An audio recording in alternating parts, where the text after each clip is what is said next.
అనుదినం దేవునితో.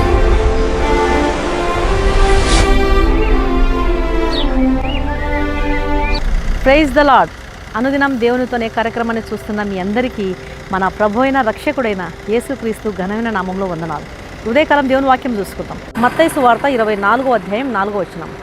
యేసు వారితో ఇట్లనెను, ఎవడునూ మిమ్మును మోసపరచకుండా చూసుకొనుడి.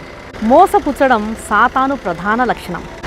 కొత్తగా పెళ్ళైనటువంటి ఒక జంటకు 2 సినిమా టికెట్లు పోస్ట్ ద్వారా వారి ఇంటికి వచ్చాయంట. అయితే ఎవరు పంపించినారో వారి పేరు కానీ అడ్రస్ కానీ ఏమీ రాయలేదు. ఈ సినిమా టికెట్లను ఎవరు పంపించినారా అని దంపతులిద్దరూ తర్జన భర్జన చేసుకుని ఎవరు పంపిస్తేమి, సినిమాకి వెళ్దాం పదా అని చక్కగా రెడీ అయిపోయి ఇద్దరు సినిమాకి వెళ్ళారంట. సినిమా నుండి ఇంటికి తిరిగి వచ్చి చూస్తే తమ ఇంటిని ఎవరో దోచుకున్నట్లు గుర్తించినారంట. ఇంట్లో టేబుల్ పై ఒక చిన్న చీటీ ఉండడాన్ని గమనించారు. ఆ చీటీ దగ్గరికి వెళ్ళి చూస్తే ఆ చీటీలో ఇప్పుడు దొంగతనం చేసింది ఎవరో తెలిసింది కదా అని రాసి ఉంది. టికెట్స్ను వీళ్ళకు పంపితే వీళ్ళు టికెట్ తీసుకుని సినిమాకి వెళ్తారు, అప్పుడు నేను వచ్చి వీళ్ళింటిని దోచుకోవచ్చు అని ఊహించాడు. ఊహించిందే నిజమైపోయింది. సాతానుకు కరెక్ట్గా తెలుసు నువ్వు దేనికి లొంగిపోతావో, నువ్వు దేనికి ఆకర్షితుడైపోతావో సాతానుకు బాగా తెలుసు. ఈ దినాల్లో సాతాను కుతంత్రాలకు ప్రజలు మోసపోతున్నారు. దుష్టుడైన అపవాదికి నువ్వు దేనికి లొంగిపోతావో, దేనికి మోసపోతావో, దేనికి నష్టపోతావో, దేనికి ఇష్టపడతావో, దేనికి త్వరగా నువ్వు ఆకర్షితుడు అవుతావో సాతానుకు బాగా తెలుసు. కాబట్టి సాతానుడు ఈ దినాల్లో ప్రాముఖ్యతను కోరేటువంటి బోధకులలో జొరబడి, డబ్బుకు ఆశించేటువంటి బోధకులలో జొరబడి తప్పుడు బోధలు చేస్తున్నాడు. రక్షణ, పాప క్షమాపణ, నిత్య జీవము అనేటువంటి గురుల నుంచి తప్పించి స్వస్థతలు, దీవెనలు, అద్భుతాలు, ఆశ్చర్య కార్యాలు అనేటువంటి వాటిపై సాతానుడు పూర్తిగా ప్రజలను ఆకర్షితులెట్లు చేసి ట్రాక్ నుండి తప్పిస్తూ ఉన్నాడు. నిత్యత్వమును నేను ఎక్కడ గడపాలి అనేటువంటి ఆలోచన ప్రజలకు లేకుండా చేస్తున్నాడు. దేవుని వాక్యపు వెలుగులో తమ ఆత్మీయ జీవితాన్ని, తమ నడకను పరిశీలన చేసుకోలేకుండా పోతున్నారు. ఈ దినాల్లో అబద్ధ బోధకులకు కూడా ప్రజలకు ఏం కావాలో తెలుసు, ప్రజలను ఎలాగ మోసపరచాలో కూడా బాగా తెలుసు.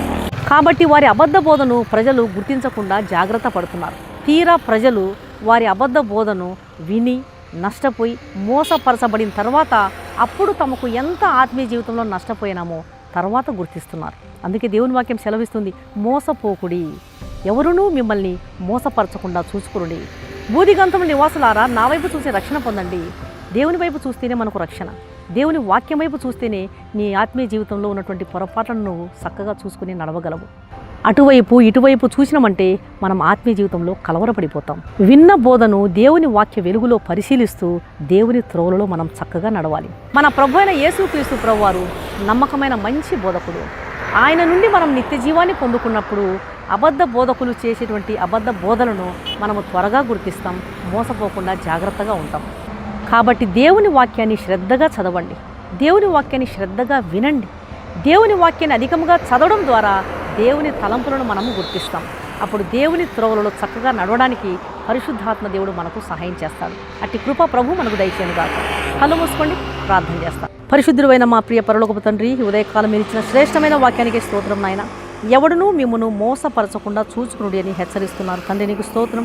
ఒక మార్గం గురించి మాకు సంపూర్ణంగా తెలిస్తే మమ్మల్ని ఎవరూ మోసం చేయలేరు, ఎవరూ ట్రాక్ నుండి తప్పించలేరు. కాబట్టి సంపూర్ణ జ్ఞానం నీ వాక్యం చదవడం ద్వారా మాకు దొరుకుతుంది. నీ వాక్యం నుండి కుడి ఎడమలకు తొలగకుండా చూచుకోవడానికి మాకు నేర్పించండి. మా మంచి నమ్మకమైన మంచి బోధకుడవు తండ్రి. నీ వాక్యపు వెలుగులో నీ తలంపులను గ్రహించి నీ చిత్తానుసారంగా నడవడానికి సహాయం చేయండి. ఈ వాక్యం వింటున్న ప్రతి ఒక్క బిడ్డను దర్శించండి, అనారోగ్యంతో ముట్టండి. ఎగ్జామ్స్ కోసం ప్రిపేర్ అవుతున్నటువంటి ప్రతి బిడ్డకు మీరు జయము దయచండి. మీరే కరుణించి కృప చూపించమని, నా ప్రార్థన ఆలకించమని సర్వశక్తి గల క్రీస్తు నామమున అడిగి వేడుకుంటున్నాను తండ్రి, ఆమెన్. ఈ వాక్యం విన్న ప్రియమైన దేవుని బిడ్డలారా, దయచేసి దేవుని వాక్యం అనేకులు విని మేలు పొందే విధంగా దేవుని వాక్యాన్ని షేర్ చేయండి. ఛానల్ను సబ్స్క్రైబ్ చేసుకోండి. మీ ప్రార్థన అవసరాలను కామెంట్ సెక్షన్లో తెలియజేసినట్లయితే మీ కొరకు తప్పకుండా ప్రార్థన చేస్తాం. ఈ వాక్యం విన్న మీలో ఇంకా రక్షణ పొందని వారు ఎవరైనా ఉన్నట్లయితే దయచేసి క్రీస్తు ప్రభువారికి మీ హృదయాన్ని ఇవ్వండి. పాపులను రక్షించడానికే క్రీస్తు ప్రభువారు ఈ లోకానికి వచ్చాడు.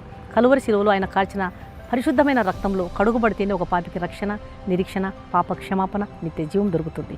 కాబట్టి ఆయన ఇచ్చే ఉచితమైన రక్షణను స్వీకరించండి. ప్రభు మీ ఆత్మను రక్షించును గాక. God bless you.